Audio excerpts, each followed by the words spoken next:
2-Minute Tuesday, let's do this thing.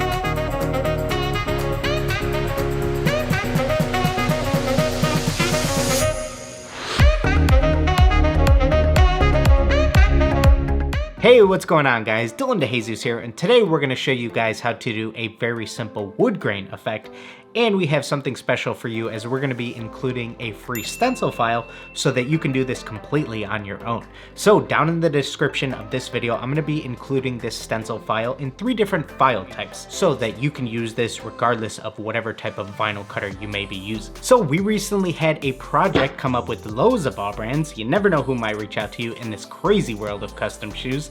And after going back and forth with them on the design, we ended up wanting to utilize this wood grain effect on the Nike swooshes. Now there's a ton of different ways that you could go about trying to achieve a wood grain effect.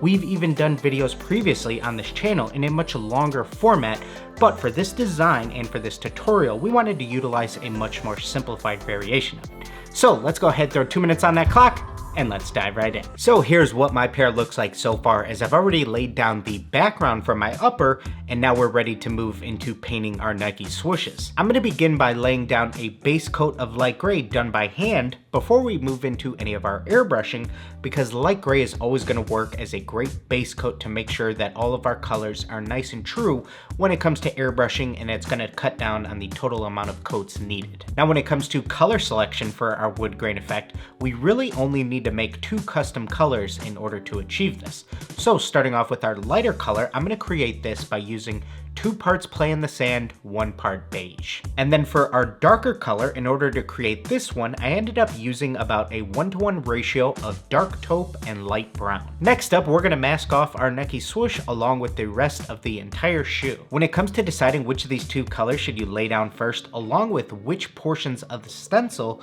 should you actually be using, in almost all situations, I actually like to lay down the color that I'm then going to cover up with the positive portion of the stencil.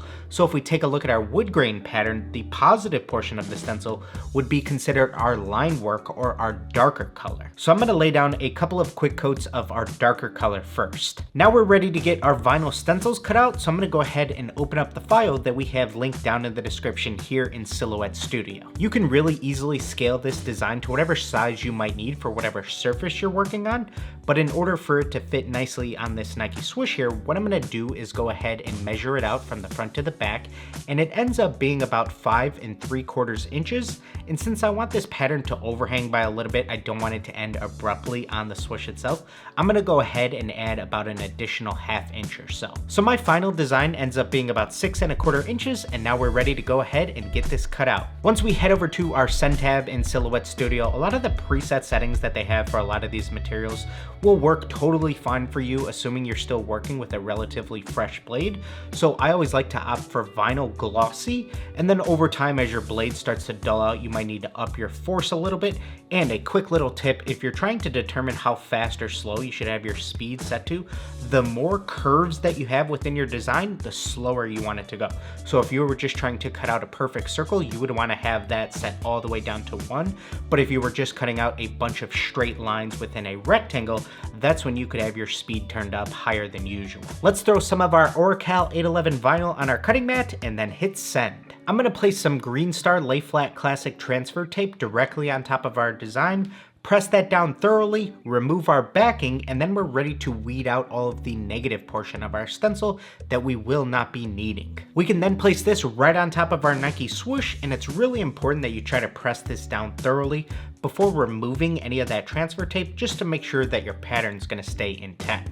So I'm actually using the back of an old airbrush needle to do so. Once you begin peeling your transfer tape back, you want to utilize your other hand to continue pressing down on the pattern, as more and more small pieces of it will become visible and no longer underneath the transfer tape. Then we're going to do a very thorough round of heat setting to make sure that our vinyl is really adhering to our surface. The first coat of color that you should be doing on top of your vinyl stencil should always be the color that you have underneath the vinyl itself, just so that in the event any paint happens to leak underneath the vinyl, it's going to be the same exact color that you already have below it, and this is going to lead you to doing a whole lot fewer touch-ups down the line. Then it's time for 3 coats of our light beige color. Once you're ready to peel back your vinyl, this is another time that you want to do another thorough round of heat setting, and this is going to make removing your vinyl so much easier for you. And the last step that I'm going to take, which is totally just a preference, is I'm going to add a little bit of a vignette around my entire swoosh just to give this wood a little bit more of a weathered type look. This is a very minimal technique, but still super effective in my opinion.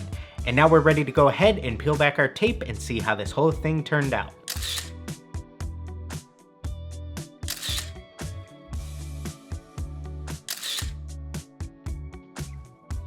This timing thing, man.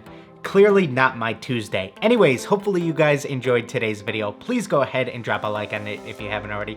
Make sure you're subscribed if you'd like to see more content like this in the future. But otherwise, guys, I'm Dejesus, and now everybody get out there and just create.